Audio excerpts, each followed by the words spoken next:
Look at what's to come with these cabinet picks in an incoming Biden administration. We want to keep it on politics here on NewsNOW from Fox. We're going to go out now to Atlanta, Georgia, where Fox News multimedia reporter Robert Sherman is standing by with all of the latest there. Robert, the state of Georgia, certified its results on Friday, and the president has since requested this recount. What is the timetable going forward for that? Well, as you said, Andrew, a lot has happened here over the last couple of days. There was also a hand recount audit that took place this past Wednesday before that certification on Friday. Now with this new recount coming in, we are expecting the process, according to the Secretary of State's office, to begin tomorrow. And what that will entail, they're expecting this to, they're trying to juggle the holiday weekend right now and everything going on with Thanksgiving, but they are expecting all of this to wrap up December 2nd. So this will be a different recount compared to what we've seen before with that hand audit that took place last week. The Secretary of State's office did tell us that, according to Georgia state law, from their standpoint at this point, they are expecting what they find in this new machine recount in order to be the final election results that ultimately do get certified and passed along when it comes to finalizing the results here in Georgia. But it's not just Georgia that we're seeing a lot of movement coming from today. New news came out of Michigan that state will certify its election results after the GOP and the Trump campaign had been putting up a fight in order to delay that process out there. We know that in Pennsylvania over the weekend, a judge in the U.S. District Court threw out a lawsuit from the Trump campaign that would have also attempted to stop the certification process there. New life breathed into the Trump campaign, though, today, as the Third Circuit Court of Appeals has granted the Trump campaign an expedited review, so that is expected to take place over the course of the next couple of days as well. So there is a lot of movement here with these different battleground states. Just to walk through the timetable that we're seeing with certification, so we got movement from Georgia this past Friday. We got a certification from Michigan today. Still waiting on new movement out of Pennsylvania.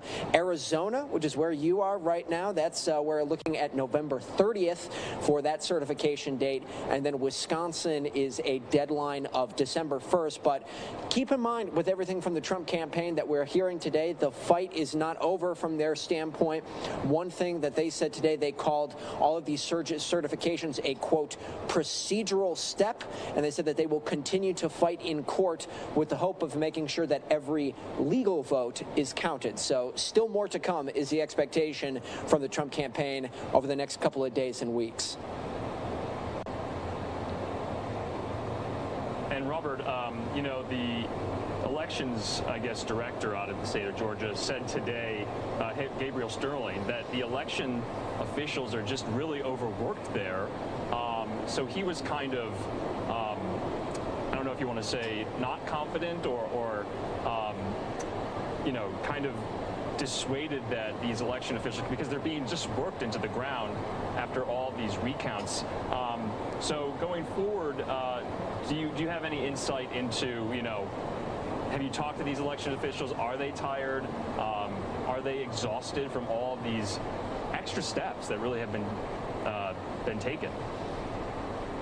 Yeah, that's what we're getting from the Secretary of State's offices, is that this isn't a simple flip of the switch. This is a very in-depth process that must be gone through in order to do this machine recount. Another thing to bring to your viewers' attention, Andrew, is that this is different than what we're seeing in Wisconsin from a resources standpoint. In Wisconsin, the Trump campaign had to fork over $7 million in order to get that recount off the ground. Here, this comes from taxpayers' money in the state of Georgia. So that was something that the Secretary of State's office brought up as well, is that some of these counties, like Fulton County, they have, I don't want to say ample resources, but they have more resources than some of the counties in the more rural portions of the state as well. So that is something that they're working through right now in order to allocate funds from grants in order to make sure that this process goes off without a hitch.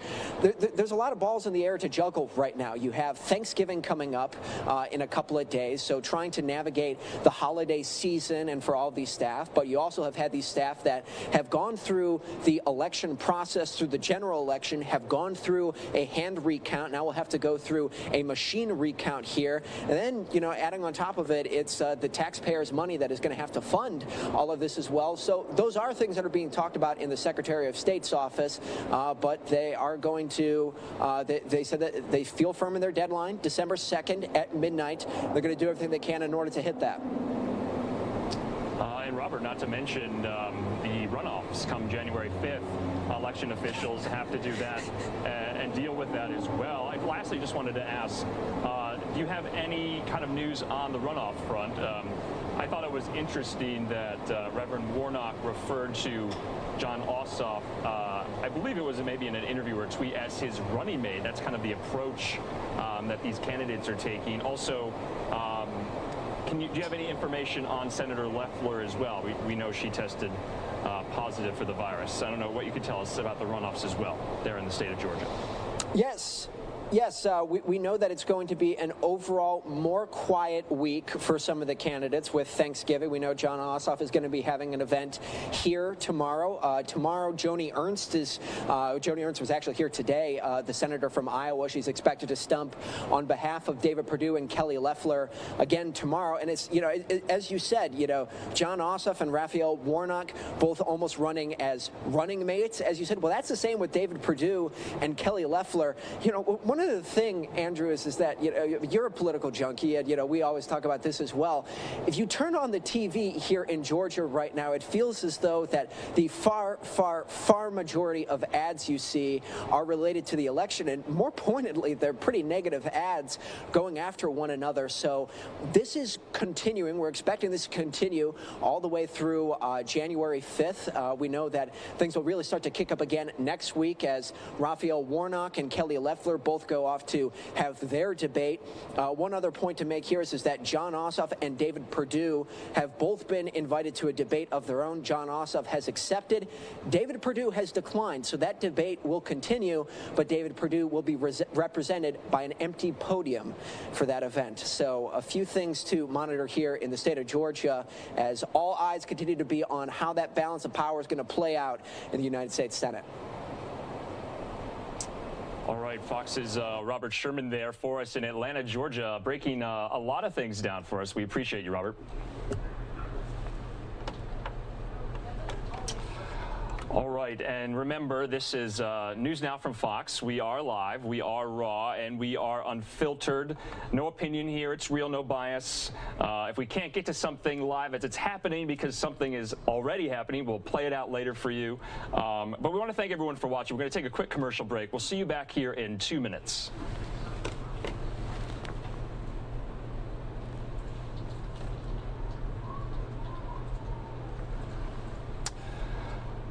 And once again, I'm Andrew Kraft. We're going to now transition over to some more coronavirus news.